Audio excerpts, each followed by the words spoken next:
தேவாரின் நேசம் உன்னதமாகும், தேனிலும் இனிய மதுரமாகும். தாயின் வயிற்று தோன்று முன்னே தேவா என்னை தெரிந்தீரே. தாயின் வயிற்று தோன்று முன்னே தேவா என்னை தெரிந்தீரே.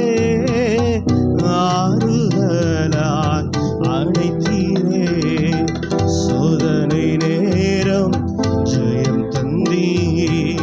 சோர்விலில் நாளும் பலன் தந்தீரே. சோதனை நேரம் ஜெயம் தந்தீர். சோர்விலில் நாளும் பலன் தந்தீரே. தாழ்வில் என்றும் தாங்கி நடத்தும் நேசர் எனக்காய் ஜெனித்தீரே. தாழ்வில் என்றும் தாங்கி நடத்தும் நேசர் எனக்காய் ஜெனித்தீரே. பேரன்பாலே அழைத்தீரே, பேரன்பாலே அழைத்தீரே. என்னையும் கைகளில் அர்ப்பணம் செய்திட்டே. ஆத்துவம் ஏற்றவே ஊற்றும் ஆவியை. என்னையும் கைகளில் அர்ப்பணம் செய்திட்டே. அர்ப்பணம் செய்திட்டே. கரங்களை தட்டி ஆமென். ஹல்லேலூயா. அருமையானவர்களே, இன்றைக்கு தாவீதுகிட்ட இருந்த ஒரு கேரக்டர் நான் சொல்ல போகிறேன். நான் போன வாரம் இன்னொரு தாவீதனுடைய பின்னணியை குறித்து உங்களுக்கு பேசலான்னு நினச்சிருந்தேன். அதனுடைய நோட்ஸு கொஞ்சம் கிடைக்கல. அதனால் இன்றைக்கு தாவீதுகிட்ட இருந்த ஒரு குணத்தை, ஏன்னா ஆண்டவர் என்ன சொன்னார், தாவீதுக்கு அருளின உங்களுக்கு கொடுப்பேன்னு சொன்னார் இல்லையா? ஹல்லேலூயா. அதனால் தாவீதுகிட்ட இருந்த ஒரு 2 குணத்தை நாம் தியானிக்க போகிறோம். இன்றைய செய்தியின் தலைப்பு விசுவாசமும் வைராக்கியமும். ஹல்லேலூயா. கிருபை பெற்றவங்களுக்குள்ள விசுவாசமும் இருக்க வேண்டும், வைராக்கியமும் இருக்க வேண்டும். ஹல்லேலூயா. ஆமென். அப்படிப்பட்டவங்க தான் கிருபை பெற்றவர்கள். ஆமென். அருமையானவர்களே, இந்த விசுவாசம் எப்படிப்பட்ட விசுவாசம்? இது மாயம் இல்லாத விசுவாசம்.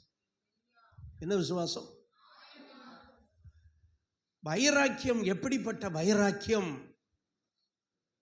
நேசமுள்ள வைராக்கியம். எல்லாரும் சொல்லுங்க. விசுவாசம் எப்படிப்பட்டதா இருக்கணும்?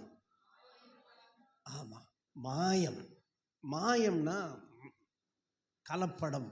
தமிழில் கலப்படம் பண்ணியிருக்காங்க அப்படின்னு. மலையாளத்தில் சொல்லணும்னா அவர் மாயம் செய்து. மாயம் செய்தார்கள்னா என்ன அர்த்தம்? கலப்படம் பண்ணி விட்டார்கள் அப்படின்னு அர்த்தம். ஹல்லேலூயா. 2 தீமோத்தேயு 1ஆம் அதிகாரம் 4வது வசனத்தில் தீமோத்தேயுக்கு பவுல் சொல்லும்போது, உன்னில் இருக்கிற என்ன விசுவாசம்? சத்தமா? மாயமற்ற நினைவு கூறுகிறதினால் சுத்த மனச்சாட்சியோடு தோத்தரிக்கிறேன். ஹல்லேலூயா. ஆமா. என்ன விசுவாசம்? மாயமற்ற விசுவாசம். ஹல்லேலூயா. ஆமாம். அந்த விசுவாசத்தில் கலப்படமே இருக்காது. இன்னைக்கு நம்ம இதில் பெட்ரோலில் கூட எதையோ கலக்கிறாங்க. எதையுமே நம்ம பாலில் தண்ணியை கலக்கிறான்னா தண்ணியில் பாலை கலக்கிறானான்னு தெரியல. பெட்ரோலில் வேறு ஏதாவது கலந்துடுறானுங்க. என்னெல்லாமோ எல்லாத்துலேயும் என்ன இருக்குது? கலப்படம் இருக்குது. நீங்கள் விருதுநகரில் போனீங்கன்னா அங்கே கலப்படத்துக்கு நிறையா மாயம் சேர்ப்பாங்க. மாயம் சேர்க்கிறாங்கன்னா என்ன பண்ணுறாங்கன்னு அர்த்தம்? ஆமாம், இன்னைக்கு திருச்சபையிலே நிறைய கலப்படங்கள் வருகிறது. அது என்ன செய்கிறதுனா தேவனுடைய பிள்ளைகளுடைய விசுவாசத்தை அது கலங்க வைக்கிறது. ஆனால் பவுல் சொல்றாரு, உங்ககிட்ட இருந்தது என்ன விசுவாசம்? மாயமற்ற விசுவாசம். அல்லேலூயா, ஆமென். பியூர் ஃபெய்த், ஆமென். அதில் எந்த அவிசுவாசமும் மிங்கிளாக கூடாது. இரும்பும் களிமண்ணும் என்ன செய்யாது? ஒட்டவே ஒட்டாது. அதுபோல தான் அவிசுவாசமும் விசுவாசமும் இருக்கணும். நமக்குள்ள என்ன இருக்கக்கூடாது? கழுதையையும் மாட்டையும் சேர்த்து உழாதிருப்பாயாக. ஒரு பக்கம் கழுதையை வச்சுக்கிட்டு இன்னொரு பக்கம் மாட்டை வச்சுக்கிட்டு என்ன செய்யக்கூடாது? உழ போகக்கூடாது. ரெண்டு பக்கம் என்னதான் இருக்கணும்? மாடு தான் இருக்கணும். அது மாதிரி உன்னுடைய நிலத்திலே ஆமாம், பற்பல வகையான விதையை என்ன செய்யாத? விதைக்காத. இந்த சீடில் இன்னைக்கு சீட் லெஸ்ன்னு ஒன்று வருது பாருங்க. அது ஹெல்த் லெஸ். இன்னைக்கு ஒரு பப்பாளி பழத்தை அறுத்தா அந்த காலத்தில் ஃபுல்லாக என்னதான் இருக்கும்? விதை என்ன கலரில் இருக்கும்? குட், கருப்பு கலரில் ஃபுல்லாக விதையாக தான் இருக்கும். ஆனால் இப்போ என்னாச்சு தெரியுமா? உள்ள நோ சீடு. அது மாதிரி கிரேப்ஸ் கேட்டால் சீடா? சீடு லெஸ்ஸாங்கிறான். அப்போ சீடு தான் தேவன் உண்டாக்குனார். தேவன் உண்டாக்குனதுலாம் என்ன இருக்கு? சீடு இருக்கு. ஆனால் மனிதன் எதை உண்டாக்குறான்? சீடு லெஸ்ஸை உண்டாக்குறான். அது ஹெல்த் லெஸ்ஸாக போயிடுது. ஆகவே ஃபெய்த் லெஸ்ஸாக இருக்கக்கூடாது, ஃபெய்த்ஃபுல்லாக இருக்கணும். ஃபெய்த்ஃபுல் அப்படின்னா ஆங்கிலத்தில் ஃபெய்த்ஃபுல் அப்படின்னா தமிழ் என்ன? உண்மை, உண்மை, உண்மை. அப்போ அப்படியானால் நம்முடைய விசுவாசத்தில், தேவன் மேலே வைக்கிற விசுவாசத்தில் நம்ம கலப்படம் பண்ணக்கூடாது. அல்லேலூயா. ஒரு சர்ச்சில் ஆராதனை நடந்து கொண்டிருந்தது. அந்த ஆராதனை அன்னைக்கு கெஸ்ட் ஸ்பீக்கர் வந்திருந்தார். அப்போ சொன்னார், ஆண்டவர் ஒரு காரியத்தை இந்த சபையில் வெளிப்படுத்துகிறாரு. நிறைய பேர் ஆராதனை முடிஞ்ச உடனே மஞ்ச பைக்குள்ள ஒரு புத்தகம் மாதிரி வச்சுக்கிட்டு நீங்கள் எங்கேயோ போகிறீங்க. எவடையாண்டோ போகுது நீங்கள். அந்த பைக்குள்ள என்ன இருந்தது அப்படின்னா சொல்லுங்க, ஜாதகம். யாரு? விசுவாசி என்ன செய்யறதான், சர்ச்சை முடிச்சுட்டு இந்த இங்கே இருக்க ஒரு ஊர் இருக்கும் பாருங்க, கிருஷ்ணபேரிக்கு அந்த பக்கம், ஆமாம், நிறமதி, அந்த மாதிரி இடங்களுக்கு போகிறது. ஒழுங்காக கொஞ்சம் ஜாதகத்தெல்லாம் கொண்டுங்க போடு அப்படின்னு சொன்னாங்களாம். உடனே ஒவ்வொன்றா டேபிளை வச்சுட்டாங்களாம். ஒவ்வொன்றா கொண்டு என்ன செய்யுது? டேபிளில் கொண்டு போய் ஜாதகத்தை போட்டாங்களாம். அப்போ இது என்ன விசுவாசம்? மாயமற்ற விசுவாசமா இது? இது மாயமுள்ள விசுவாசம். அருமையானவர்களே, ஆனால் தீமோத்தேயுக்கு இருந்தது என்ன விசுவாசம்? ஆமாம், அதில் வேற எந்த இதுக்கும் இடமே கிடையாது. சந்தேகம் இல்லாத விசுவாசம். ஆமென். இந்த ஜோசியம்னு ஒன்று இருக்கு பாருங்க. ஜோசியம்னு ஒன்று இருக்கு.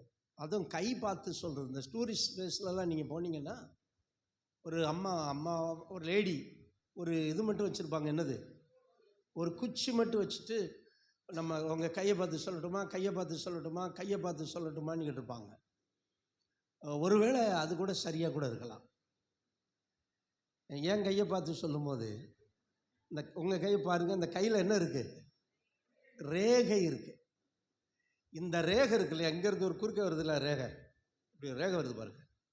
இந்த ரேகை நேர உங்கள் ஆள்காட்டி விரலில் போச்சிங்கன்னா நீங்கள் பெரிய ஞானியாகவும் பெரிய அறிவாளியாகவும் இருப்பீங்க. இந்த ரேகை. ஆனால் இந்த ரேகை என்ன ஆகுது அப்படின்னா, நிறைய பேருக்கு இந்த 2 விரல் கேப் இருக்கா, அங்கே போயிருக்கு அப்படின்னு ஒருத்தர் சொன்னார். நியூமராலஜி. கையை பார்த்து சொல்கிறது நிறைய இருக்குது, ஜாதகம் இருக்குது, எல்லாமே இருக்குது. ஆனால் ஆண்டவருடைய பிள்ளைகளுக்கு அது எதுவுமே வேலை செய்யாது. அல்லேலூயா, ஆமென். இந்த அகமதாபாத் ஏரோப்ளைன் ஆக்சிடெண்ட்டில் ஒருத்தன் ஜோசியன் சொல்கிறான், இன்னொருத்தர் தீர்க்க தரிசனம் சொல்கிறார்.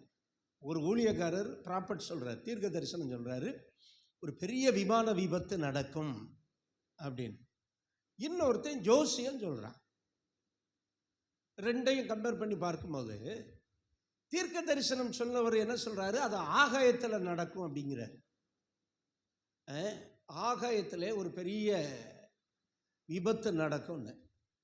ஆனால் இந்த பிளேட்டு டேக்கப் ஆகவே இல்லை, ஆகாயத்துக்கு என்ன செய்யலை, போகவே இல்லை, இடையில அது கிராஷ் ஆயிடுச்சு. அப்போ அது என்ன தீர்க்க தரிசனம்? அதில் நிறைய கமாண்ட். அருமையானவர்களே, இந்த உலகத்தில் எல்லாமே இருக்குது, எல்லாமே இருக்குது. கைரேகை பார்க்குறது, மெஸ்மரிசம், எல்லாமே இருக்குது. ஆனால் அது நம்முடைய வாழ்க்கையில் வந்துருச்சுன்னா நம்முடைய விசுவாசம் எப்படி வந்துடும்? கலப்படம் உள்ளதாக வந்துடும். அதனால தான் நம்ம சொல்கிறோம், எல்லாம் கர்த்தர் பார்த்துக்குவார், என்ன நடந்தாலும். ஹல்லேலூயா, ஆமென். அதில் எனக்கு என்ன வந்துடக்கூடாது? ஒரு கலப்படம் வந்துடக்கூடாது, ஒரு மாயம் வந்துடக்கூடாது. இந்த விசுவாசம்தான் தாவீதுக்குள்ளே இருந்தது. ஹல்லேலூயா. இந்த உலகத்தில் இப்போ ஒன்று கண்டுபிடிப்பு இருக்கு இல்லையா, அந்த இன்டெலிஜென்ட், அது என்னது, ஆமாம், ஏஐயை வச்சு பெரிய தொழில்நுட்பம். அது ஏஐ இப்போ இஸ்ரேல் ஒரு அட்டாக் பண்ணாங்களே சனிக்கிழமை, அந்த அட்டாக்ல அணு ஆயுத தலைவர்கள் 6 பேரை கொண்டு போட்டாங்க. ஒருத்தன் பாத்ரூம் போகிறான், பாத்ரூமில் வச்சு மேலேருந்து அடிக்கிறான்.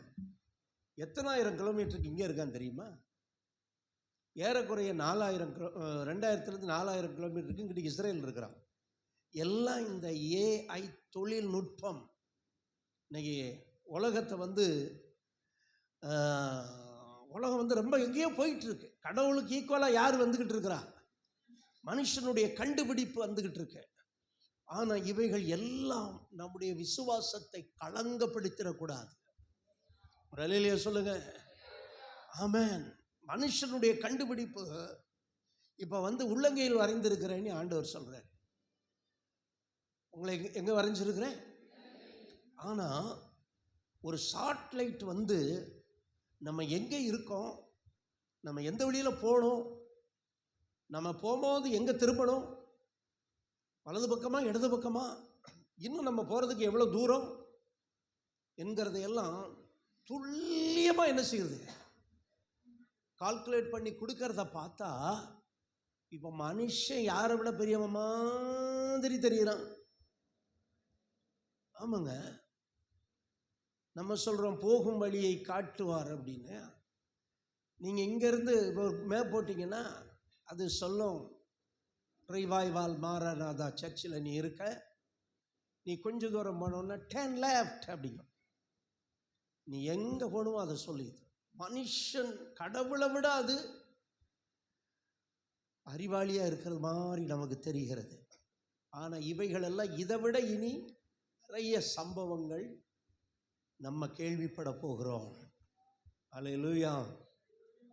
ஆனால் இவைகள் நம்முடைய விசுவாசத்தை களங்கப்படுத்திடக்கூடாது, நம்மளை மாயம் வந்துடவே கூடாது.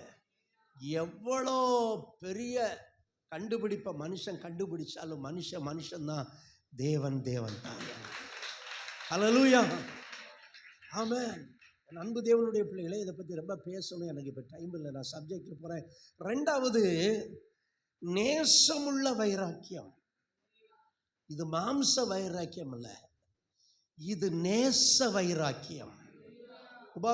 உன்னத பாட்டு 8ஆம் அதிகாரம் 6வது வசனத்தில் இந்த லவ்வை பற்றி சொல்லும்போது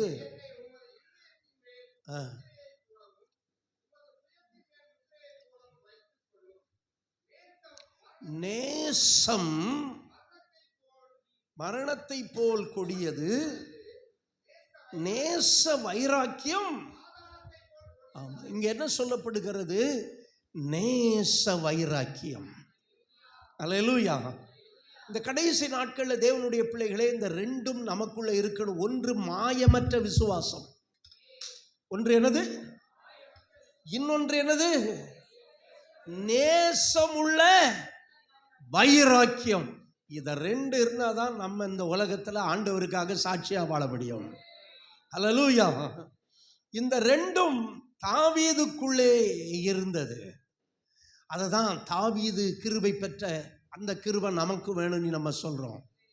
தாவீது அருளின நிச்சயமான கிருபைகளை நான் உங்களுக்கு நித்திய உடன்படிக்கையை தருவேன்னாரு. தாவீதுக்கு இருந்த கிருபை என்ன செஞ்சிச்சுன்னா, அவனுக்குள்ளே மாயமற்ற விசுவாசத்தை கொண்டு வந்தது. அல்லேலூயா. இந்த மாயமற்ற விசுவாசம் எந்த சூழ்நிலையும் மனிதனை நம்பாது, சூழ்நிலைகளை நம்பாது, படைத்த தேவனை மட்டுமே நம்புகிறது தான் மாயமற்ற விசுவாசம். அல்லேலூயா. ஆமென். 1 சாமுவேல் 17ஆம் அதிகாரம் 45, 46 வசனங்களை நாம் பார்க்கும்போது,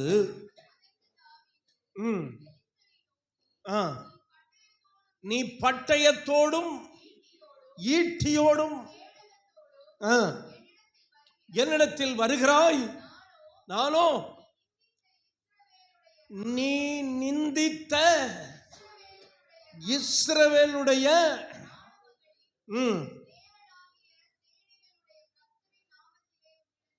வருகிறேன். இன்றைய தினம் கர்த்தர் உன்னை என் கையில் ஒப்பு கொடுப்பார். நான் உன்னை கொன்று உன் தலையை உன்னிடத்திலிருந்து வாங்கி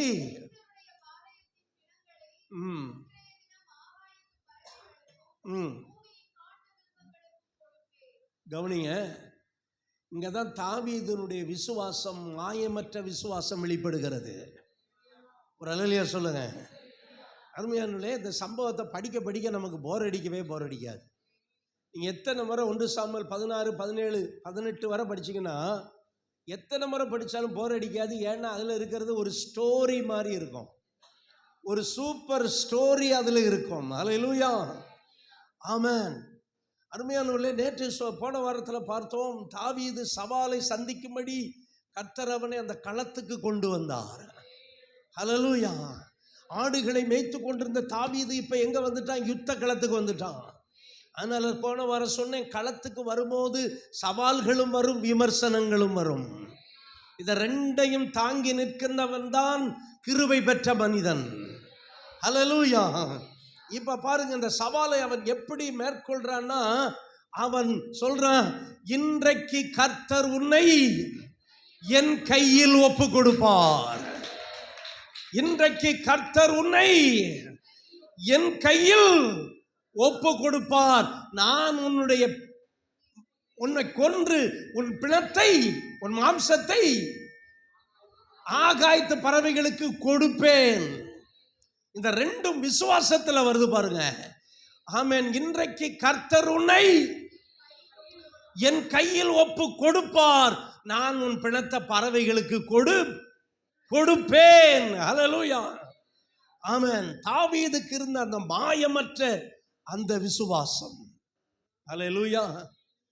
கவனிங்க, தாவீது யுத்த களத்திற்கு வந்தபோது இந்த பெலிஸ்தன் வந்து என்ன சொல்லுவான்? உங்களில் ஒருவன் என்னை சந்திக்க வரட்டும் அப்படின்னு சவால் விட்டுக்கிட்டே இருப்பான். ஆனா பெலிஸ்தனுடைய வார்த்தையை கேட்ட உடனே இஸ்ரவேலர் எல்லாரும் என்ன செஞ்சிருவாங்களா? ஓடி ஒளிஞ்சு போயிடுவாங்க. அவங்க யாரு? இஸ்ரவேலின் தேவனுடைய சேனை. அவங்கள ஓடி ஒளிஞ்சவங்கலாம் யாரு? ஏதோ வேற ஆளுக கிடையாது. அது கர்த்தருடைய சேனை, கர்த்தருடைய மக்கள், கர்த்தரால் தெரிந்து கொள்ளப்பட்டவர்கள். ஆனாலும் அந்த கோலியாத்தை எதிர்க்கக்கூடிய விசுவாசம் அங்க எவங்கிட்டையுமே இல்லை. ஏன்னா எல்லாரும் யோசிக்கிறாங்க, ஏன்னா அவன் பயங்கரமான ஆளு. அவன் எவ்வளவு உயரம்? அவன் 6 அடியும் 1 ஜானும். 6 அடினா ஒரு அடி 1.5 முழம். ஒரு 6 முழம் இல்லை அவன். 6 முழமாக என்ன போட்டிருக்கு? பெலிஸ்தன் எவ்வளோ உயரம்னு போட்டிருக்கோம். அவ்வளோ பெரியவன் அந்த பெலிஸ்தன். யாருமே என்ன செய்ய முடியலை, அவனுக்கு எதிர்த்து நிற்க முடியலை. ஏன்னா அவனுக்குள்ள அந்த யாருக்குள்ளே அந்த விசுவாசம் இல்லை. ஆனால் தாவீதுக்குள்ள அந்த விசுவாசம் இருந்தது. அல்லேலூயா. அவன் சொல்றான், இன்றைக்கு கர்த்தர் உன்னை என் கையில் ஒப்பு கொடுப்பார். அல்லேலூயா. அருமையான தேவனுடைய பிள்ளைகளே, அவன் கோலியாத்தினுடைய உயரமும் அவனுடைய ஈட்டி தாங்கும் அவனுடைய பரிசையும் கேடகமும் எவ்வளோ பெருசு அப்படின்னு வேதம் விவரித்து சொல்லுகிறது. இதெல்லாம் பார்த்த இஸ்ரேல் மக்களால் கோலியாத்தை எதிர்கொள்ள முடியவே முடியலை. ஏன்னா அவங்களுக்குள்ள இருந்த விசுவாசம் மாயமற்றது அல்ல. அப்ப மாயமற்ற விசுவாசம் என்னன்னா, பிரச்சனைகளை பார்க்காமல் தேவனை பார்ப்பதுதான் மாயமற்ற விசுவாசம். ஆமென், ஹல்லேலூயா, ஆமென். இந்த இஸ்ரவேலின் சேனையெல்லாம், கர்த்தரின் சேனையெல்லாம் யாரை பார்த்தாங்க? கோலியாத்தை பார்த்தாங்க. ஆனா தாவீது மட்டும் கோலியாத்துக்கு பின்னாடி ஒருத்தர் இருந்தாரு.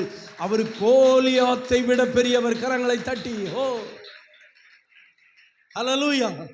1 யோவான் 4:4 பிள்ளைகளை, நீங்கள் தேவனால் உண்டாயிருந்து உலகத்தை ஜெயித்தீர்கள், ஏனென்றால் உலகத்தில் இருக்கிறவரிலும் ஹல்லேலூயா.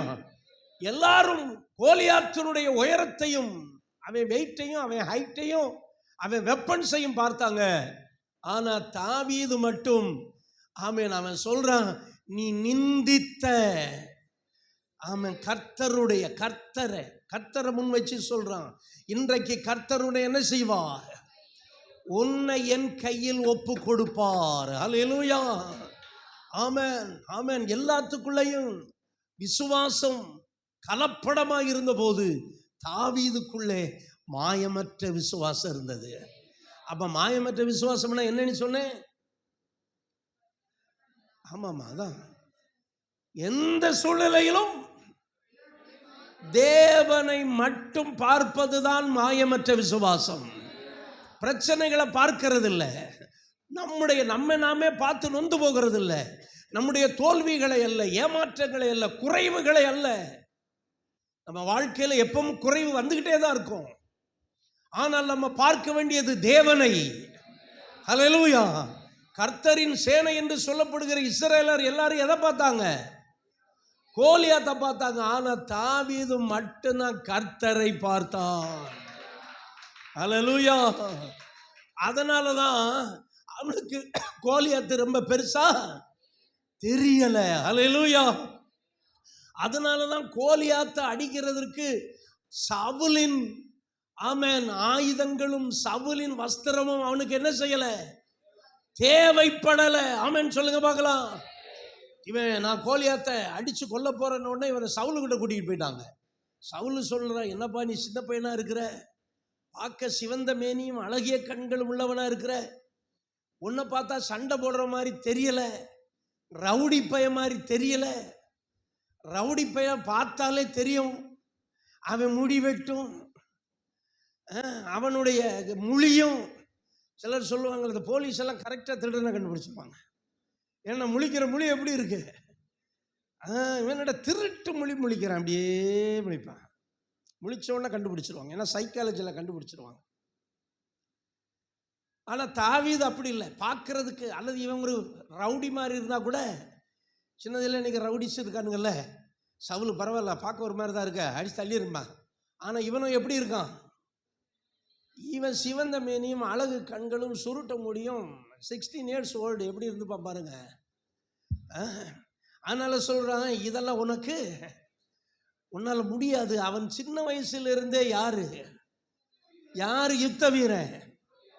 ஆனா அவன் யுத்த வீரனா இருக்கிறான் சின்ன வயசுல இருந்து. ஆனா சின்ன வயசுல இருந்து கிருபை பெற்றவன் தாவீது. ஹல்லேலூயா, ஆமென். இவன் இள வயதுல இருந்த யுத்த வீரன், எல்லாம் படிச்சிருக்கான். யாரு? இந்த கோலியாத்து. ஆனா இவன் கிருபை பெற்றவன். கிருபை பெற்றவனுக்கு முன்னால எந்த யுத்த வீரனும் நிற்கவே முடியாது. அப்போ உடனே சவுல்கிட்ட சொன்ன உடனே சவுல்கிட்ட இன்னொன்று சாட்சியும் சொல்கிறான். சாட்சி ரொம்ப முக்கியம்.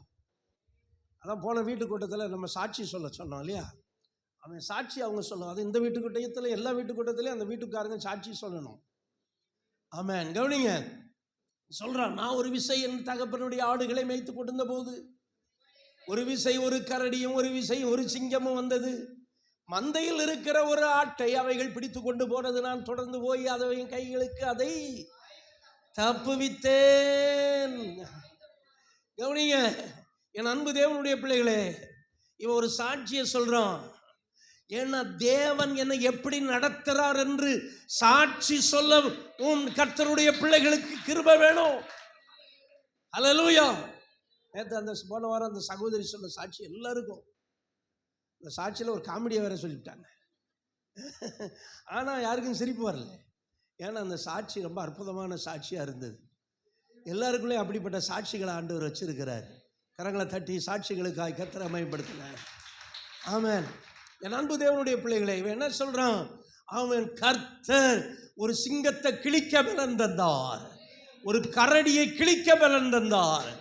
ஆமென். அப்படி ஒருவேளை கர்த்தர் என்ன வச்சு சிங்கத்தையும் கரடியையும் கிழிச்சு போட்டிருப்பாரானால் இந்த பெலிஸ்தனும் அவைகளிலே ஒருவரை போல இருப்பான். ஹல்லேலூயா. ஃபெய்த் எப்படி உள்ள கிடக்குது பாருங்க. தேவனுடைய பிள்ளைகளே, பேட்டரியில எலக்ட்ரிசிட்டியை சேமிச்சு வைக்கிறது மாதிரி ஒவ்வொரு ஞாயிற்றுக்கிழமையும் ஃபெய்த்தை சேமிச்சு வச்சுக்கிடணும். ஹல்லேலூயா. ஆடு மேய்க்கும் போதே விசுவாசம் தாவீதுக்கு உள்ளே வந்து விட்டது.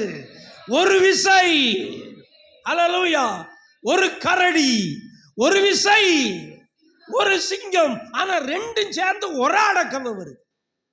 இதுதான் பிரச்சனையா இருக்கு பாருங்க. சாத்தானுக்கு கூட என்ன இருக்கு? ஒன்னஸ் இருக்குது. அதான் 6000. ஒருத்தர் சொன்னார் ஒரு ஊழிய கூட்டத்தில் 6000 பிசாசு ஒருத்தனுக்குள்ள இருந்தான். அவன் பேர் என்ன பேரு? 6000 பிசாசு ஒரு மனமா இருந்தான். இன்னைக்கு 5 ஊழியக்காரங்கிட்ட என்ன இல்லைங்க, 50 விசுவாசிகளுக்குள்ள ஒரு மனம் கிடையாது. ரெண்டும் ஒரு ஆடை பிடிக்கிறது, மந்தையில் இருக்கிற ஒரு ஆட்டை கவுகிறது. ஆனால் அவன் கிழிக்கிறான். ஹல்லேலூயா. அவன் சொல்றான், என்ன கர்த்தர் தான் அந்த சிங்கத்தையும் அந்த கரடியும் கொல்ல வச்சவர் ஆண்டவர். ஹல்லேலூயா. நான் சொல்றேன், உங்க வீட்டில் ஒரு அற்புதம் நடந்துச்சுன்னா, ஒரு காரியத்தை கர்த்தர் செஞ்சார்னா ஆணித்தரமா சொல்லணும், இந்த காரியத்தை செஞ்சது கர்த்தர். ஹல்லேலூயா. இந்த காரியம் நடந்தது யாரால? கர்த்தரால. அதனாலதான் நான் அன்னைக்கு போன வெள்ளிக்கிழமைக்கு முந்தின வெள்ளிக்கிழமை சொன்னேன் பாருங்க, ஒரு சின்ன காரியமானாலும் வீட்டில் என்ன வைக்கணும்னு சொன்னேன்? ஸ்தோத்திர கூட்டை வைக்கணும். ஸ்தோத்திர கூட்டை வச்சா சாப்பாடு போடணும். ஹல்லேலூயா. ஆண்டவர் சொன்னார், நீ சாத்தான நீ நோஸ் கட்டணும் பண்ணணும்னா நீ கர்த்தரை துதிக்கணும். ஹல்லேலூயா.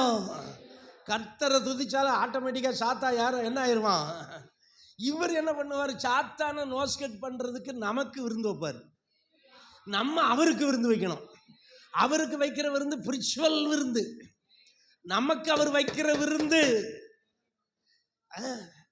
எல்லாமே. ஹல்லேலூயா. ஆண்டவர் அன்னைக்கு உணர்த்தோம், எப்பா வீடுகள் தோறும் 1/2 மணி நேரம் சோத்திரம் பண்ணா எனக்கு விருந்து வச்ச மாதிரி. நல்ல கரங்களை தட்டி ஹல்லேலூயா. இப்போ பாருங்க, நம்ம ஆண்டவருக்கு விருந்து வச்சோம்னா, கவனிங்க, நம்ம ஆண்டவருக்கு விருந்து வீட்டுக்குள்ள வைப்போம். ஆனா ஆண்டவர் நமக்கு விருந்து பப்ளிக்கா வைப்பாரு. ஹல்லேலூயா. அற்பமா நினைக்காதீங்க. சபையில கொடுக்கிற அறிவிப்பு, சபையில வைக்கிற கூட்டம், சபையில வைக்கிறதெல்லாம் இந்த பாஸ்டருக்கு இந்த ஆளுக்கு வேற வேலை இல்லைன்னு நினைக்காதீங்க. எல்லாத்திலையும் தேவனுடைய திட்டம் இருக்கிறது. ஒரு சின்ன காரியத்தை செய்தாலும் அதுல தேவனுடைய திட்டம் இருக்கிறது. அப்ப ஆண்டவர் உணர்த்தினாரு, நீ ஒரு வீட்டில் போய் ஒரு 1/2 மணி நேரம் துதிச்சா எனக்கு விருந்து வைக்கிற மாதிரி. ஹல்லேலூயா. யாரெல்லாம் ஆண்டவருக்கு விருந்து வைக்கிறாங்களோ அவங்க வீட்டுக்குள்ள வச்சாங்கன்னா இவர் ஓட்டு மேல விருந்து வைப்பாரு. சத்துருக்கள் முன்பாக ஒரு பந்தியை ஆயத்தம் செய்திடுவாரே சத்துருக்கள் முன்பாக, ஆயத்தம் செய்திடுவாரே என் தலையை எண்ணெயினால் அபிஷேகம் செய்து மகிழ்ந்திடுவாரே என் தலையை அபிஷேகம் செய்து. ஹல்லேலூயா. ஆமென். ஆமா, ஆமானுக்கு விருந்து எஸ்தர் வீட்டில் வச்சா, ஆனா எஸ்தருக்கு விருந்து கர்த்தர் நாட்டில் வச்சாரு. ஹல்லேலூயா. God is great. ஹல்லேலூயா. ஆமான் என்ன திட்டம் பண்ணா, யூதர்கள் எல்லாம் அழிக்கணும், சூசான் நகரம் கலங்கிட்டு. ஆனா இது அதை முறியடிக்கிறதுக்கு ஆமானுக்கு எங்க விருந்து வைக்கிறா? வீட்டுக்குள்ள. கர்த்தருடைய பிள்ளையே, அதான் ஆண்டவர் சொன்னார், ஒன்று அறை வீட்டுக்குள்ளே நீ கர்த்தரை ஆராதித்து துதிக்கும் போது உனக்கு பதில் ஓட்டு மேல தருவார். ஓட்டு மேலையும் தருவார், கொஞ்சம் ரோட்டு மேலையும் தருவார். ஆமென் சொல்லுங்க. ஹல்லேலூயா. ஆமென். இப்ப தாவீதுக்கு கர்த்தர் சொல்றாரு, என் எதிரிகள் முன்பாக, in front of my enemies. அது மலையாளத்தில் எந்த சத்துருக்கள் கண்காண அவன் எனக்கு விருந்து ஒருக்குன்னு. ஜெபம் அறை வீட்டுக்குள்ள, பதில் வெளி உலகத்துல. ஹல்லேலூயா. ஆமென். இப்ப கவனிங்க, சாட்சி சொல்றான் பாருங்க. ஆமென். இந்த சாட்சி எங்க நடந்தது? காட்டுல. அதை வேடிக்கை பார்க்கறதுக்கு யாரும் இல்லை, யாரும் இல்லை. ஏன் தாவீதை அப்படிப்பட்ட இடத்துக்கு அனுப்புனாங்கிறது தாவீதின் ஹிஸ்டரியில் நான் அடுத்த வாரம் உங்களுக்கு சொல்றேன். ஹல்லேலூயா. கவனிங்க. ஆனா கோலியாத்தை அவன் கொல்லும் போது காட்டுக்குள்ள அல்ல, நாட்டுக்குள்ள. ஹல்லேலூயா. கர்த்தர் தாவீதுக்கு அற்புதம் செய்யும் போது, ஆமென், யாரும் பார்க்கல. ஆமென். தாவீது அற்புதத்தை பார்க்கும் போது அங்க யாருமே இல்லை. ஆனா கர்த்தர் தாவீது மூலம் அற்புதம் செய்யும் போது எல்லாரும் பார்த்தாங்க. எல்லாரும் பார்த்து என்ன சொன்னாங்க? சவுல் கொன்றது 1000. ஆமா, உங்களுக்கு புகழ் வரும், வெயிட் பண்ணுங்க. நீங்களே போய் புகழை தேடிக்கிறாதீங்க. வேணா ஒரு ரப்பர் ஸ்டாம்ப் அடிச்சு வச்சுக்கோங்க. Reverend bishop wall poster. அந்த காலத்தில் நோட்டீஸில் பேர் வரணும்னு விரும்புவாங்க. வால் போஸ்டில் டைம் வந்தால் கர்த்தர் தருவார். ஒரு அல்லேலூயா சொல்லுங்க. அருமையானவர்களே, சவுல் சொல்கிறான், சவுல்கிட்ட தாவீது சொல்கிறான், ஒரு விசை ஒரு சிங்கம் ஒரு கரடி வந்தபோது கர்த்தர் அவைகளை முறியடிக்க எனக்கு பலன் தந்தார். அவைகளில் ஒருவனை போல தான் இந்த பெலிஸ்தன் இருப்பான். அப்போ சவுல் சொன்னான், அப்படியாப்பா, நல்லா தான் பேசுகிற, வசனம் நல்லா, டைலாக் நல்லா விடுற, சரி இந்த பாரு, என்னுடைய பட்டயம், என்னுடைய கேடயம், என்னுடைய ஈட்டி எல்லாத்தையும், என்னுடைய வஸ்திரம் எல்லாத்தையும் போட்டுக்கிட்டு இவன் நடந்தான்னு ஒரு மாதிரி பொம்மை நடந்த மாதிரி இருக்கு. இவனுக்கு செப்பல் போட்ட காலில் என்ன போட முடியல, ஷூ போட முடியல. சில திடீர்னு ஹைட் ஆகணும்னு விரும்பி இந்த ஹீல்ஸ் போடுவாங்க, அப்படியே பிறண்டு விழுந்துருவாங்க. அந்த மாதிரி இவனுக்கு ஷூ என்ன ஆயிடுச்சு, ஷூவில் பழக்கம் இல்லை, அது ஹீல்ஸு ஷூ போல் இருக்கு. டொக்குன்னு சத்தம் கேட்குது, காலை பெரடி விடுது. ட்ரெஸ்ஸை பார்க்குறான், அவனை முக்குது, பட்டையும் அவனை விட பெருசாக இருக்கு.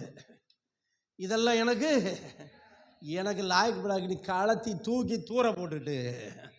அவன் கிருபை பெற்றவனுக்கு இந்த உலகத்தின் ஆயுதங்கள் அல்ல, தேவன் கொடுக்கிற விசுவாசம் என்னும் ஆயுதம். ஹல்லேலூயா. ஆமென். இந்த விசுவாசத்துல தான், மாயமற்ற விசுவாசத்துல தான் கோலியாத்துக்கு முன்னால யாரு நிக்கிறா? இப்ப சொல்ற, இன்னைக்கு ஒன்ன கர்த்தர் என் கையில ஒப்பு கொடுப்பாரா? ஹல்லேலூயா. கர்த்தருடைய பிள்ளைகளே, ஒரு சின்ன அற்புதம் நடந்தாலும் அதுக்காக ஆண்டவருக்கு நன்றி சொல்லுங்க. அப்ப சாத்தானுக்கு கண்ணு எரிச்சல் உண்டாகும். கண்ணுகடின்னு மலையாளத்தில் சொல்லுவாங்க. கண்ணுகடின்னு என்ன தெரியுமா? ஜெலசி. அந்த காலத்தில் ஒருத்தன் 2 வீலரை வாங்கி ஓட்டினோம்னா பக்கத்தில் இருக்கிற வீட்டுக்காரனுக்கெல்லாம் என்ன செய்யுமா? கண்ணு கடிப்பாங்க. அது பொறாமப்படுறது, எரிச்சல் அடைகிறது. ஆண்டவர் என்ன பண்ணுவார்? நமக்கு அற்புதம் செஞ்சு சாத்தானுக்கு கண் எரிச்சலை வர வைப்பார். ஹல்லேலூயா. ஆமாம், நீங்கள் ஆண்டவருக்கு புகை போட்டிங்கன்னா ஆண்டவர் உங்களுக்கு புகை போடுவார். அதுக்காக ஸ்டேஜில் சேர்க்க புகை போடக்கூடாது. ஆண்டவருக்கு நம்ம புகை போடணும். அவர்கள் துதிக்கும் போது தேவாலயம் புகையினால் நிரம்பினது. மாதத்துக்கு ஒரு தடவை ஞாயிற்றுக்கிழமை எதுக்கு வைக்கிறேன்னு தெரியுமா? அந்த துதி ஆராதனை உங்கள்கிட்ட வச்சு காணிக்க பறிக்கிறதுக்கு கிடையாது. ஆமென். நான் எந்த காணிக்கையும் சேர்த்து வச்சது கிடையாது. நீ லட்ச லட்சமாக கொண்டு கொட்டினாலும் அது கர்த்தருக்காக தான் அது போயிடும். ஹல்லேலூயா. ஆனால் அதில் கூட சிலர் அதை துதிக்க முடியலை பாருங்க. நீங்கள் கர்த்தருக்கு புகை போடணுங்க. ஆமென். ஒரு 3 மணி நேரம் 4 மணி நேரம் சபையில் புகை வந்துச்சுன்னு செய்யுங்க, சாத்தானுக்கு என்ன ஆயிரும்? கண் எரிச்சல் உண்டாயிரும். ஹல்லேலூயா. ஏன்னா துதி மேலே போக போக அந்த புகையில் அவனுக்கு கண்ணெரிச்சல் வராது. இந்த புகை நேரம் எங்கே போயிடும்? தேவனுக்கு போயிடும். ஆனால் அந்த புகை, அந்த பிரசன்னத்தில் தேவன் செய்கிற காரியங்கள் ஆமாம் கண்ணுகடியாய் போயிடும். ஹல்லேலூயா. ஆமென். அதான் விசுவாசம். தேவனுடைய பிள்ளைகள் விசுவாசத்திலே தாவீதை போல மாயமற்ற விசுவாசத்திலே நிரம்பி இருக்க வேண்டும். ஆமென். சத்துருக்கு முன்னால் நிற்கிற இன்றைக்கு கர்த்தர் உன்னை என் கையில் ஒப்பு கொடுப்பார். தாவீதே, உங்ககிட்ட ஆயுதம் இல்லை, பிரச்சனை இல்லை, உங்ககிட்ட கேடகம் இல்லை, தேவையில்லை, உங்ககிட்ட ஈட்டி இல்லை, அவசியம் இல்லை, எதுவும் என்கிட்ட தேவையில்லை. எனக்கு தேவனுடைய நாமத்தின் மேல் இருக்கிற கள்ளம் கபடமற்ற விசுவாசம் போதும். சவுலே, உன்னுடைய வஸ்திரம் எனக்கு தேவையில்லை, உன்னுடைய ஈட்டி எனக்கு தேவையில்லை, உன்னுடைய கேடகம் எனக்கு தேவையில்லை. எனக்கிட்ட ஒன்று இருக்குது, அதுதான் கள்ளம் கபடம் இல்லாத தேவன் மேல வைத்திருக்கிற பியூர் ஃபெய்த். இன்னைக்கு எத்தனை பேருக்கிட்ட அந்த விசுவாசம் இருக்கு? சின்ன சின்ன பிரச்சனை வந்த உடனே உலகத்தை பார்க்கிற விசுவாசமா, தேவனையே பார்க்கிற விசுவாசமா? என் அன்பு தேவனுடைய பிள்ளைகளே, அந்த விசுவாசத்தில் தான் நின்றான் தாவீது. இன்னைக்கு இந்த கடைசி காலத்தில் நீங்களும் நானும் அப்படிப்பட்ட விசுவாசத்தில் தான் நிற்கணும். அவன் அப்படி சொன்னான், இவன் இப்படி சொன்னான், இதோ அங்கே இருக்கிறார் என்றும் இதோ இங்கே இருக்கிறார் என்றும் சொன்னால் ஆமென் சொல்லுவாங்க. 4 மாடியில் இறங்கிட்டாடுறாம்மா, 4 மாடியில் ஏசுனாதரு. அப்புறம் என்ன சொல்லுவான்? செபகோபுரத்தில், சென்னையில் இருக்கிற செபகோபுரத்தில் இயேசு இறங்கிட்டாருமா. அங்கே தான் வந்திருக்காரு. எல்லாரும் போய்க்கோ, உங்களை எங்கே கூட்டிகிட்டு போகிறாரு? உடனே வேணப்பிடி பஸ்ஸப்பிடி உடனே ஓடுன்னா ஆண்டவர் சொல்கிறாரு, அப்படின்னா என்ன செய்யாத, நம்பாத, உனக்குள்ள இருக்கிற விசுவாசம் ஆமென் அது களங்கமுள்ள விசுவாசமாக போயிடக்கூடாது. மனுஷகுமாரன் வருகிற காலத்தில் விசுவாசத்தை ஆமென். சிலர் அங்கும் இங்கும் பார்க்கறது, அங்கும் இங்கும் பார்த்து அங்கலாச்சு போகிறாங்க இல்லையா? அங்கும் இங்கும் பார்க்காத, அங்கலாய்த்து போகாத,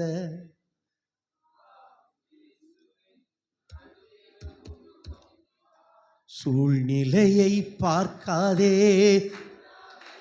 பார்க்காதே,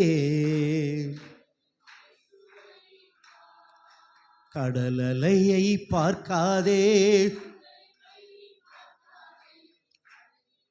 இயேசுவை நீ ஆமென்.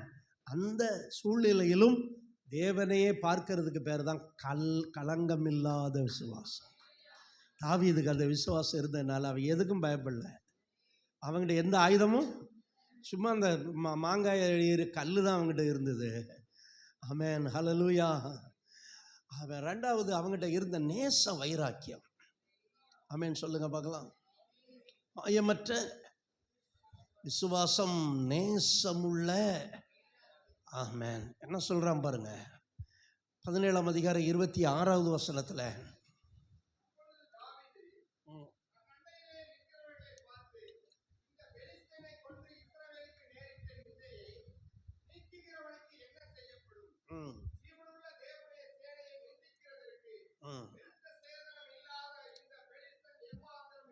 ஹல்லேலூயா.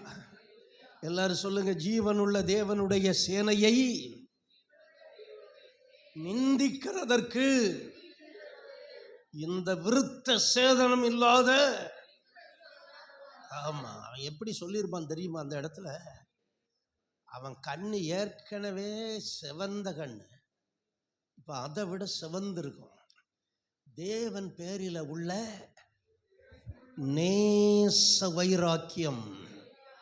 கவனிங்க, வாயடிச்சானுங்க பாருங்க, வாயடிச்சானுங்க பாருங்க. மூத்தவன் பேர் என்ன பேரு?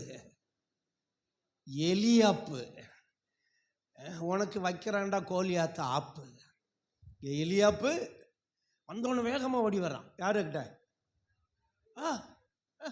இங்க எதுக்கு வந்த நீ? ஆட்டை மேய்ச்சிக்கிட்டு ஒழுங்கா இருக்க வேண்டியதானே. அதை ஏன் அப்படி சொன்னா எலியாப்புங்கிறதுக்கு நாளைக்கு அடுத்த வாரம் உங்களுக்கு ஆன்சர் சொல்றேன். வேண்டாம், ஆடு மேய்க்க போனா ஆடு மேய்க்க போ, யுத்தத்தை வேடிக்கை பார்க்கறதுக்கு இல்லை நீ வந்த. நீ நான் சொல்றேன், இவ்வளவு வீரா பேசுறிய, அப்ப கோலியாத்து வந்த உடனே போக வேண்டியதானே, நிற்க வேண்டியதானே கோலியாத்துக்கு முன்னால. எலியாப்பு, அப்புறம் என்னது, அம்மினதாப்பு, சம்மா. அவெல்லாம் வெறும் சும்மா பேர் தான் சம்மா, ஆள் வெறும் சும்மா, ஒண்ணுக்கெல்லாம் இல்லை. எல்லாம் வைராக்கியம் இல்லை. விசுவாசம் இருந்தா தான் அங்க என்ன வரும்? வைராக்கியம் வரும். ஒருத்தன்கிட்டையும் விசுவாசம் இல்லை. கோலியாத்தை பார்த்தோன்னா ஆட்டு ஓடுறானுங்க. இவன் ஒருத்தன் நின்று இவனுக்கு அவன் என்ன சொல்றான்? ராஜா என்ன சொல்றான்? ராஜா மகளே கட்டி தருவார். குட். அவன் கோலியாத்தை கொண்டுட்டான்னா நீ யாராயிரலாம்? ஆமா, ராஜா மகளை உனக்கு கல்யாணம் பண்ணி என்ன வேணாலும் தந்துடுவார். அப்படியா? இவன் இவன் தாவீது கோலியாத்தை பற்றியும் கவலைப்படலை, கோலியாத்தினுடைய வார்த்தைகளை பற்றியும் கவலைப்படலை. எத்தனை நாள் கோலியாத்து நின்று கத்திக்கிட்டு இருந்தான்? 40 நாள் கத்திக்கிட்டு இருக்கான். 40 நாள் கேட்டு சூடு சொல்றங்க இல்லாமல் கிடந்துவிட்டு தாவீதை போய் கடிச்சுக்கிட்டு இருக்கான். தாவீதை போய் அப்படியே கடிக்கிறான். இங்கே எதுக்குடா வந்த? போன வரக்கூடாது வாட்ஸ்அப்ல. உன் இருதயத்தில் உள்ள அகங்காரம், துணிகரம், இப்படியெல்லாம் சொல்லிக்கிட்டு இருக்கான். ஏன் அப்படிப்பட்ட தைரியம் உள்ளவன் நான் வர்றேன்டா, எலியாப்பு, சம்மு, நான் வர்றேன்னு போண்டியதானே. இவங்களுக்குள்ள என்ன இல்லை? விசுவாசமும் இல்லை, நேச வைராக்கியமும் இல்லை. கவனிங்க, இந்த தாவீதுக்குள்ளே இந்த இஸ்ரவேலர்கள் எத்தனை நாள் இந்த வார்த்தையை கேட்டுக்கிட்டு இருக்கிறாங்க? 40 நாள் கேட்குறான். ஒருத்தனு கூட சூடு இல்லை. மலையாளத்தில் சொரணங்கிறதுக்கு சூடும்பாங்க. ஏன்னா அவனை கொஞ்சம் கூட சொரணம் இல்லையா அப்படின்னா உனக்கு சூடு இல்லை. 40 நாள் கேட்டுக்கிட்டு இருக்கிறவனுக்கு என்ன இல்லை? சூடு இல்லை, அந்த ரத்தம் கொதிக்கல, அந்த வைராக்கியம் வரல. ஆனால் ஒரு முறை கேட்குறான், ஒரே முறை. அவன் 40 நாள் எத்தனை முறை சொல்லுவான்? காலையிலும் மாலையிலும். அப்போ 40 + 40 எத்தனை முறை? 80 முறை சொல்லிட்டு இவனுக்கு ஒன்றும் ஒரு ரியாக்ஷன் இல்லை. ஆனால் ஒரே முறை கேட்குறான். தாவீது பெலிஸ்தன் இஸ்ரவேலருடைய சேனையை நிந்தித்ததை அவன் கேட்ட உடனே அவனுக்குள்ள இருக்கிற அந்த நேச வைராக்கியம் இப்பொழுது பற்றி பிடிக்க ஆரம்பிக்கிறது. அல்லேலூயா. அவன் சொல்றான், ஜீவனுள்ள தேவனுடைய சேனையை நிந்திப்பதற்கு இந்த பெலிஸ்தன் எம்மாத்திரம். ஜீவனுள்ள தேவனுடைய சேனையை நிந்திப்பதற்கு இந்த பெலிஸ்தன் எம்மாத்திரம். அல்லேலூயா. எப்படி சொல்லியிருப்பான் அந்த வேடை தெரியுமா? அப்படியே உணர்ச்சி பொங்க, அப்படியே கத்தி கதறி, ஏண்டா ஜீவனுள்ள தேவனுடைய சேனடா இது. அல்லேலூயா. உன்ன மாதிரி விருத்த சேதனம் இல்லாத பெலிஸ்திய கூட்டம் இல்ல இது, விருத்த சேதனம் பண்ணப்பட்ட ஜீவனுள்ள தேவனுடைய சேனை. இத விருத்த சேதனம் இல்லாத பெலிஸ்தன் நிந்திப்பதற்கு அவன் எம்மாத்திரம். ஏறுது. அதான் வைராக்கியம். ஹல்லேலூயா. நேசம் வந்துருச்சுன்னா நேசத்துல என்ன வரும்? நம்ம மாம்ச வைராக்கியம் இருக்கக்கூடாது. ஆமென். மாம்ச வைராக்கியம் பரத்திலிருந்து வராமல் ஜென்ம சுபாவத்துக்குரியது. ஆனால் நேச வைராக்கியம் பரத்திலிருந்து வருகிறது. ஹல்லேலூயா. இன்னைக்கு நிறைய பேருக்கு மாம்ச வைராக்கியம் இருக்கிறது. அவன் இன்னைக்கு அப்படி சொல்லிட்டான், இவனுக்கு இப்படி சொல்லிட்டான், அவனை அடிக்கணும், அவனை உதைக்கணும், அவனை பழி வாங்கணும். இன்னைக்கு தமிழகத்தெல்லாம் பழி வாங்குறது எத்தனை தலைமுறையாய் பழி வாங்குதல், மாம்ச வைராக்கியம். செத்தாலும் பேச மாட்டேங்கிறது. நிச்சயமாக செத்தா பேச முடியாது. ஹல்லேலூயா. அடுத்து சொல்லுவாங்க, நான் செத்தா கூட நீ என் வீட்டுக்கு என்ன செய்யக்கூடாது. நிச்சயமாக வந்திருக்காங்களான்னு தெரியாது உங்களுக்கு.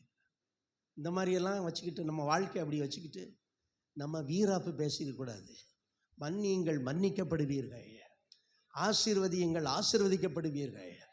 ஆனால் அதே நேரத்தில் ஹல்லேலூயா, தேவன் மேல் உள்ள ஒரு வைராக்கியம் நமக்குள்ள இருக்க வேண்டும். ஆமென். அவன் சொல்றான், நிந்தித்தானே.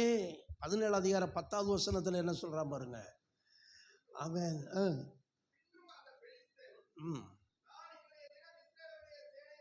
நிந்தித்தேன் இஸ்ரவேலின் சேனைகளை.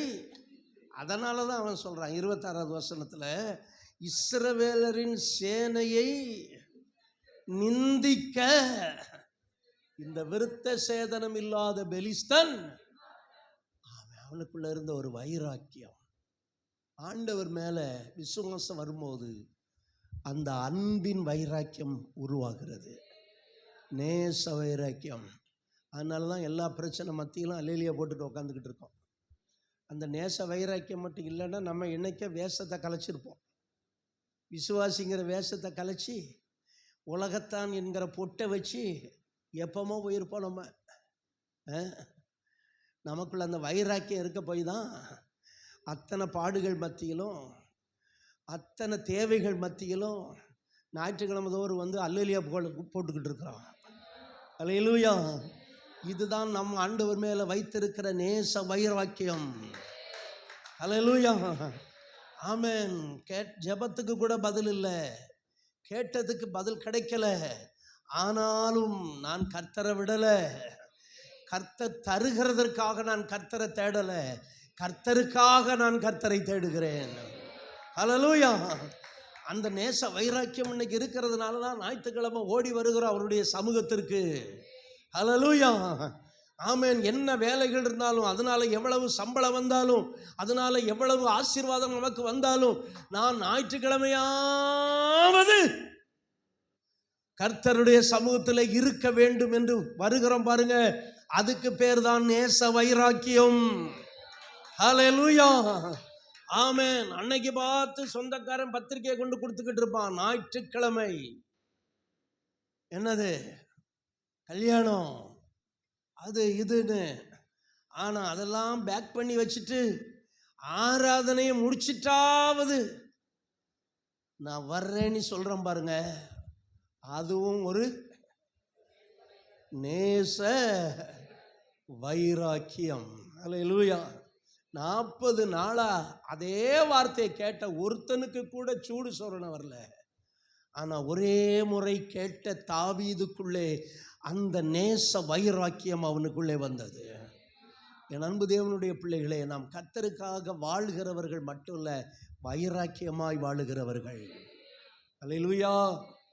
இயேசு சர்ச்சில் வரும்போது, தேவாலயத்தில் வரும்போது, அந்த தேவாலயம் வியாபார வீடாக இருந்தபோது ஒரு சாட்டை எடுத்துக்கிட்டு அடித்து, ஆமென், காசுக்காரருடைய பலகைகளை கவிழ்த்து போட்டு புறாவை பறக்க விட்டு அடி பின்னி எடுக்கிறாரு. அப்பொழுது அங்கே ஒரு வேத வசனம் சொல்லப்படுகிறது. என்ன வேத வசனம்? உம்முடைய வீட்டை குறித்த பக்தி வைராக்கியம் என்னை பட்சித்தது. இயேசுவை குறித்து என்ன தீர்க்க தரிசனம் எழுதப்படுகிறது? உம்முடைய வீட்டை குறித்த, சபையை குறித்த, இயேசுவை குறித்த ஒரு பக்தி வைராக்கியம். இன்னைக்கு வாலிபர்களுக்குள்ள அப்படிப்பட்ட பக்தி வைராக்கியம் இருக்க வேண்டும். எங்க இருந்தாலும், சர்ச்சுக்குள்ள மட்டும் இல்ல, எங்க இருந்தாலும். அவன் சொல்றான் பாருங்க, இந்த சிலையை வணங்கலைன்னா 3 பேர் எங்க போடப்படுவீங்க? போட. நாங்கள் ஆராதிக்கிற தேவன் எங்களை தப்புவிக்க வல்லவர். தப்புவிக்காம போனாலும் பரவாயில்ல, ஆனா போக மாட்டாரு. ஆனாலும் சொல்றாங்க, தப்புவிக்காமல் போனாலும் நீ நிறுத்திருந்த சிலையை நாங்கள் என்ன செய்ய போறதில்ல, வணங்க போறதில்லை. ஏன்னா எங்களுக்குள்ள இருக்கிறது நேச வைராக்கியம். இப்ப பாருங்க, அவன் சொல்றான், நீ அப்படி ஒரு முடிவெடுத்தனா நான் எடுக்கிற முடிவு 7 மடங்கு சூடாக்குற அக்கினி. ஆமாம், இந்த 3 பேரும் சொன்னாங்க, நீ 7 மடங்கு சூடாக்குற அக்கினி அங்க இருந்துன்னா அதை விட பெரிய அக்கினி எங்க உள்ளுக்குள்ள இருக்கிறது. அக்கினியை தூக்கி அக்கினியில போட்டா அக்கினி தான் அவிஞ்சு போச்சே ஒழிய இவனுங்களுக்கு ஒண்ணுமே ஆகல. அல்லேலூயா சொல்லுங்க. அதுதான் வைராக்கியம். தேவனுடைய பிள்ளைகளுடைய வைராக்கியத்தை கர்த்தர் கனப்படுத்துவார். அல்லேலூயா. கர்த்தருடைய காரியங்களிலே நான் வைராக்கியம் காட்டும் போது, சில குதிரை இருக்குது, நொண்டி குதிரைக்கு சறுக்கணும், சரிக்கிருச்சுன்னா சாக்கு. என்னங்க, கொஞ்சம் ஜலதோஷம் பிடித்து விட்டது, ஆனால் சர்ச்சைக்கு வரல. உயிரே போனாலும் ஞாயிற்றுக்கிழமை ஆராதனையை விடாம இருந்த பரிசுத்தவான்கள்லாம் இருக்கிறாங்க. உயிர் போகிற நேரத்திலையும் அந்த அன்பு குறைய குறைய குறைய குறைய குறைய வைராக்கியம் குறைஞ்சு குறைஞ்சு, ஆமா என்னதுக்கு போக, எனக்கு நான் அங்கே வலிக்குது இங்கே வலிக்குது, இதெல்லாம் அங்கே உள்ள என்னைக்கும் ஆண்டவர் வெளியே போயிட்டாரு. சிலருக்கு பணம் வந்தவுடனே ஆண்டவர் போயிட்டாரு, வசதி வந்தவுடனே ஆண்டவர் போயிட்டாரு, வைராக்கியம் குறைஞ்சு போகுது. அன்பு தேவனுடைய பிள்ளைகளே, கடைசி வர நம்ம கர்த்தர் மேலே எப்படி இருக்கணும், வைராக்கியம் உள்ளவர்கள். அல்லேலூயா.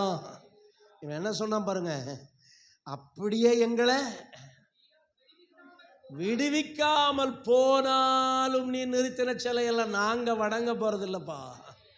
எங்கள் தேவன் எங்களை என்ன செய்வார், தப்புவிக்க. அதுதான் விசுவாசம், அதுதான் வைராக்கியம். என் அன்பு தேவனுடைய பிள்ளைகளே, தாவீதுக்குள்ளே அந்த வைராக்கியம் குறையவே இல்லை பாருங்க. அவன் குறையவே இல்லை. அவன் என்ன நடந்தது, அவன் ஒரு சின்ன கல்லை வச்சு தாவீது கோலியாத்தை கொன்று போட்டான். ஆமென். அவன் வைராக்கியம் மட்டும், விசுவாசமும் நேச வைராக்கியமும் நமக்குள்ள இருந்தா தேவன் நம்ம கிட்ட இருக்கிற ஒரு சின்ன காரியத்தை கூட பயன்படுத்த ஆரம்பிச்சிருவாரு. அல்லேலூயா சொல்லுங்க. கோலியாத்தினுடைய ஈட்டியும் பட்டயமும் கேடகமும் தாவீத சொல்லுங்க, ஆனா தாவீது கிட்ட இருந்த கூழாங்கல் கோலியாத்தையே கொன்றது. என் அன்பு தேவனுடைய பிள்ளைகளே, தேவன் நம்முடைய பக்தி வைராக்கியத்தை கனப்படுத்துறாரு. இன்னைக்கு இந்த கடைசி நாட்களில் தாவீது கிட்ட இருந்த மாயமில்லாத மாயமற்ற விசுவாசமும், அப்புறம் நேசமுள்ள வைராக்கியமும். அல்லேலூயா. இந்த கடைசி நாளில் நம்மகிட்ட இருக்கணும்னு ஆண்டவர் விரும்புகிறாரு. ஆமென். அப்படிப்பட்டவனை கர்த்தர் சும்மா விடுவாரா? அப்படிப்பட்டவனை சும்மா விடுவாரா? தாவீது படிக்க போல, படிப்பறிவு இல்லாதவன். அவன் சின்னதுலேருந்து ஆடு மேய்ச்ச வந்தான். ஆனால் அவனை தூக்கி எங்கே வச்சாரு? அவன் காரணம் என்ன? தாவீதுக்கு இருந்த மாயமற்ற விசுவாசம், களங்கம் இல்லாத தேவன் மேல உள்ள விசுவாசமும். ஆமென். அப்புறம் நேசமுள்ள வைராக்கியம். எந்த சூழ்நிலையிலும் நான் கர்த்தரை என்ன செய்ய போறதில்லை, விட்டு கொடுக்க போறதில்லை. அல்லேலூயா. அப்படிப்பட்ட வைராக்கியம் உள்ளவர்களை கர்த்தர் சபையில் எழுப்பணும். சபையில் இருக்கிற விசுவாசிகள் மதில் மேல் இருக்கிற பூனை மாதிரி இருக்கக்கூடாது. அங்கே சாயலாமா இங்கே சாயலாமா. நான் ஆரம்பத்தில் சொன்னது போல் அவங்ககிட்ட போய் ஜோசியம் பார்க்கலாமா, அந்த ஊழியக்காரங்கிட்ட போகலாமா, அப்படி இருக்கக்கூடாது. கர்த்தர் மேலே மாயமற்ற விசுவாசமும் நேசமுள்ள வைராக்கியமும் ஒரு நாள் சமஸ்த இஸ்ரவேலுக்கும் தாவீதை ராஜாவாய் மாற்றியது. தாவீது சமஸ்த இஸ்ரவேலுக்கும் அரசனாய் மாறினான். ஒரு உயர்வை கர்த்தர் கொடுத்தார், நமக்கும் தருவார். எல்லாரும் ஜெபிக்க போற. ஆண்டவரே, தாவீது கிட்ட இருந்த மாயமற்ற விசுவாசமும் நேசமுள்ள வைராக்கியமும் எங்களுக்கு கொடுங்க. எல்லாரும் வாய்களை திறந்து ஹல்லேலூயா. நன்றி தகப்பனே, நன்றி தகப்பனே, நன்றி தகப்பனே. ஹல்லேலூயா, ஹல்லேலூயா, ஹல்லேலூயா. மக்க நன்றி, மக்க நன்றி, மக்க நன்றி, மக்க நன்றி. எல்லாரும் கேளுங்க.